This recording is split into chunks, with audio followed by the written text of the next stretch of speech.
All right, settle in, because what we're talking about today isn't about ballistics or barrel length, but it strikes at the very heart of the document that guarantees every single one of our freedoms, the United States Constitution. The Supreme Court of the United States just heard a case out of Louisiana that has the potential to fundamentally rewire how this country operates. If the conservative majority moves the way they're signaling, this could trigger one of the biggest earthquakes in voting law we've seen in our lifetimes. This battle is being fought over race, representation, and raw political power. But peel back the layers, and what you find is a fight over a much deeper principle. How much authority does the government have to slice and dice us into groups based on our background? So, let's get into the weeds on this. We're going to break down the threat, what's on the line, and why this case is a 5-alarm fire for anyone who believes in the principle of equal protection under the law.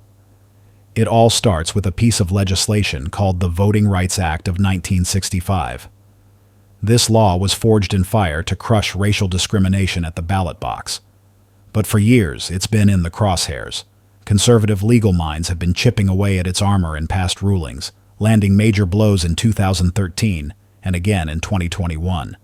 But now, the fight has escalated to a whole new level. The state of Louisiana was sued under the Voting Rights Act. The reason? Their congressional map only included one majority black district, even though black citizens make up roughly 1/3 of the state's population. A lower court looked at that math and called it what it was: unfair. They ordered Louisiana to redraw the map and create 2 majority black districts. Louisiana complied, and then everything went sideways. After defending their own new map in court, the state of Louisiana executed a stunning reversal. They switched sides, joining forces with a group of self-described non-African American voters. Their new claim? That the very act of drawing majority black districts is a form of unconstitutional discrimination. And in a move that shocked many, the Trump administration has thrown its weight behind this new argument. So now, the Supreme Court is facing a monumental decision. Is the act of intentionally creating majority black districts, something that for decades was considered required by the Voting Rights Act, actually a violation of the Constitution? This is where the fight gets down to the studs. The court is wrestling with 2 amendments born from the ashes of the Civil War. The 14th Amendment, which guarantees equal protection under the law, and the 15th Amendment, which forbids denying the right to vote based on race. The conservative justices are advancing a simple, powerful argument. These amendments mean the government should never consider race. At all. Full stop.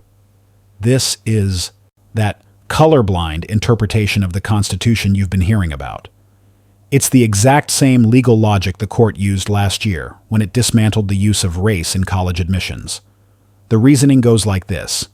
If the Constitution says everyone is equal, then any use of race, even to redraw voting districts for what seems like a good cause, is itself an act of discrimination. But civil rights advocates are sounding the alarm.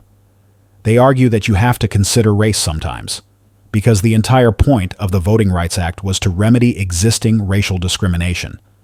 It's like telling a mechanic he can't fix a broken engine because he's not allowed to acknowledge that the engine is broken in the first place. But the counter-argument is just as heavy. How do you ever achieve a society free of discrimination if you keep using discrimination as the tool? That is the ideological tug-of-war now playing out on the highest court in the land. Now, let's pull back the curtain on what actually went down inside that 2.5-hour argument today. And you are not going to believe some of the things that were said. Several of the conservative justices sounded like they were ready to take a scalpel, or maybe a sledgehammer, to Section 2 of the Voting Rights Act. That's the core provision that gives civil rights groups the power to challenge maps they see as unfair. Justice Kavanaugh, who many believe holds the deciding vote here, seemed particularly intrigued by a new angle being pushed by the Trump administration.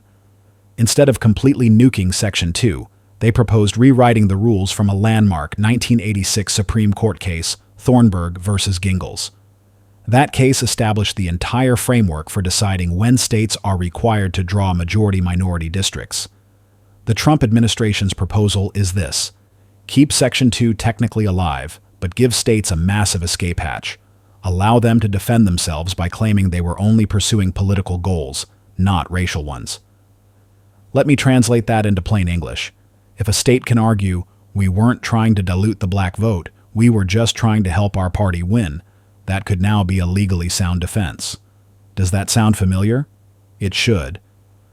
Because in 2019, this very same Supreme Court ruled that federal courts have no power to stop partisan gerrymandering.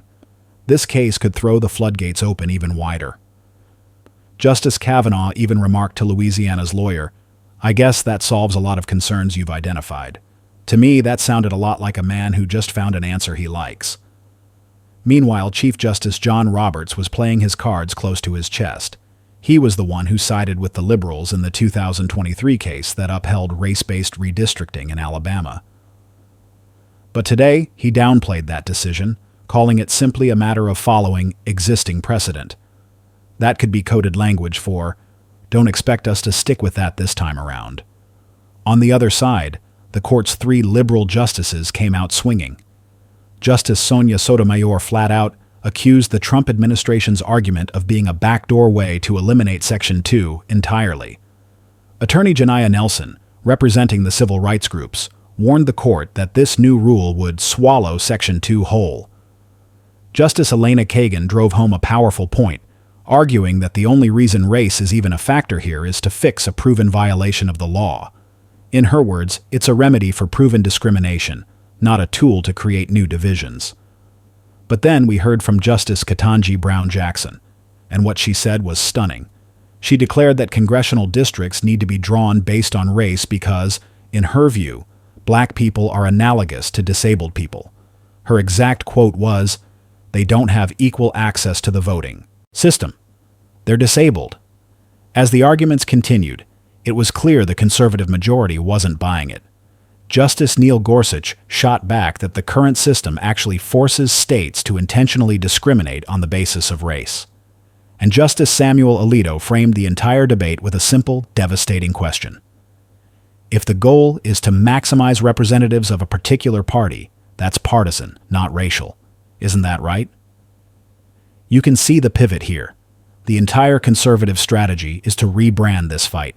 This isn't about racial fairness, they argue. It's about partisan politics, which the court has already decided it won't touch.